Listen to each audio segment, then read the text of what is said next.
Hey, I hope you're well. I just want to say that I read the Google SRE book, so you don't have to. I spent the last few days reading this. One thing to say about this book, I thought originally this was like the manual to follow for all SRE teams, that they should just copy whatever's written in this book. And that's not true at all, actually. This book, first of all, is a collection of essays, very similar to like a Medium article.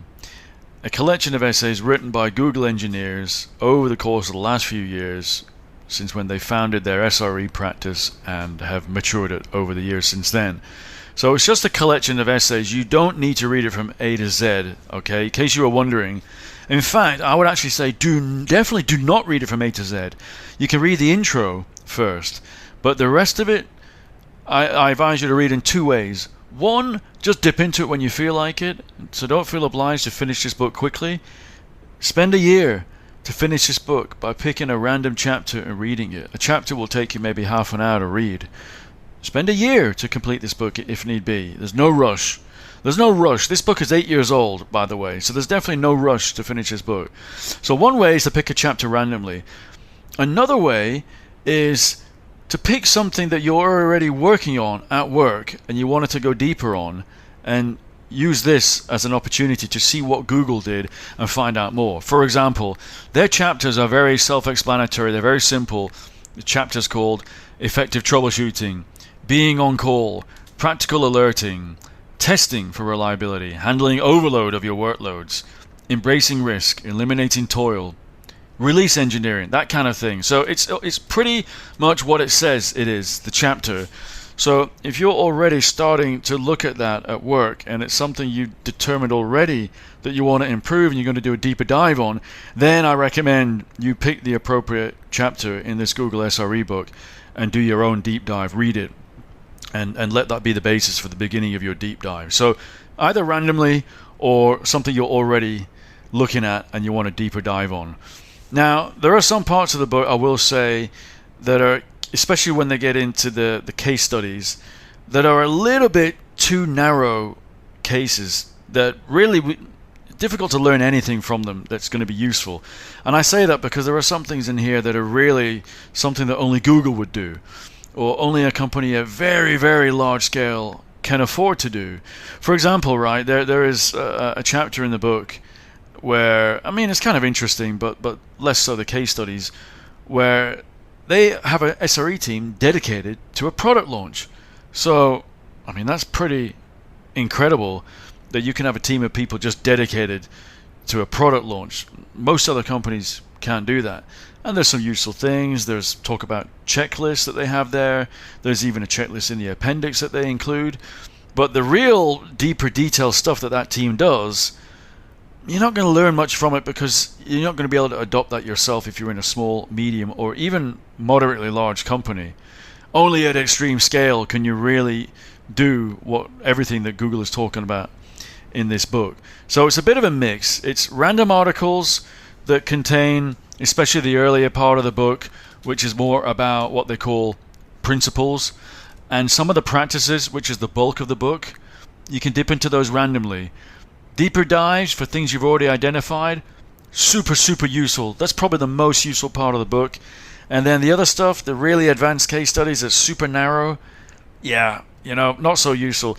And by the way, who's to say that Google are doing it right? It could be that another FANG Mag 7 company, Meta, AWS, Amazon, it could be that they're doing things in a completely different way. The thing is, we don't know, because they haven't published such a book.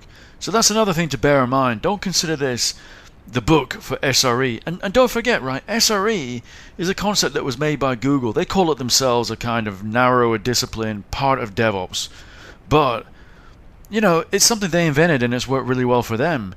It doesn't mean that companies have to make their own roles called SRE and copy Google, and then take this manual, this book, and copy everything that Google are doing in there. I think if people do that, they've actually missed one of the biggest messages of this book. One of the biggest messages of this book is don't wing it. Don't do things instinctively. Don't do things in a rushed way. Be deliberate. Be precise. Do things for a reason. Investigate them. Be analytical. As I think I've already said it, but I'll say it again, be deliberate. That is the biggest message that comes out of here.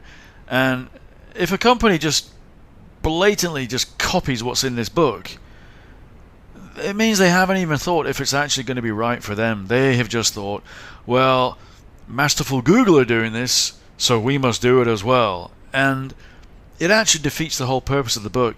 In fact, in some ways, I wish this book had been half the size and it hadn't gone into so much detail about the way Google are doing things, because I think a lot of people are going to read this book and forget that it really is more almost like an internal document. I know they wanted to share it with the public to spread the word, to encourage best practice, but there may be too many people who view this book as the way to do things because Google says, and that's not what Google are saying. Google are saying, look, this is what works for us.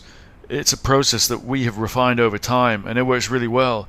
And we think that some of these things are universal, and you can start applying. And there's a few good nuggets in there, but they're not saying the entire book is universal, and definitely I don't think it is. In fact, I think there's a little bit too much of extremely Google-centric stuff that won't be of use. So that's why I say just dip into it or use it for deeper dives. If it gets really heavy going at certain times, as it did for me, then that's actually a clue that what you're reading at that point is probably not going to be applicable for you or your organization, and just skip it.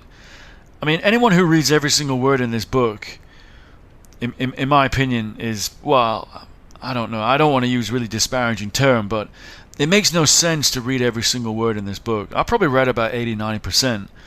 There was some really heavy going stuff, some algorithms they were using in a way that I can't imagine ever using in my career. Of course I skipped it. I've got better things to do, right? So anyway, overall, I do think this is a good book. It didn't live up to my expectations. I was expecting something different. However, it was still a good book. I wouldn't say it failed my expectations, but it definitely didn't exceed them. Maybe I was a little bit disappointed, but overall, it's still a good book. It makes me actually want to write my own book. Not to say I'm better than Google, of course not, but it does make me think, well, maybe I could do something similar that would be better for small to medium-sized and, more useful, honestly. And I know out there other people have tried that as well. But the thing that you're getting from this book is, and you can tell that you are getting insights that come from experience of many high-flying engineers, and that is something that I can never do, right? I'm not as good as probably even one Google engineer, if I'm going to be humble about it, and definitely not dozens of engineers over years of practice. So, my book idea is, let's just say it was a crazy thought. Call it more of a guide and not a book. But anyway, I do recommend that you check this book out. Easy to find. Just go to Google and type in Google SRE book and you'll find it. And I do definitely recommend it. It's probably better reading than the DevOps Handbook, I would say. It's a nicer read. It's not fiction, but it's a nicer read for sure. So it's definitely an essential read, I would say. So I hope you enjoyed my review, and let me know what you thought. Maybe you read it. Let me know what you thought, and I will see you again soon. Take care. Bye-bye.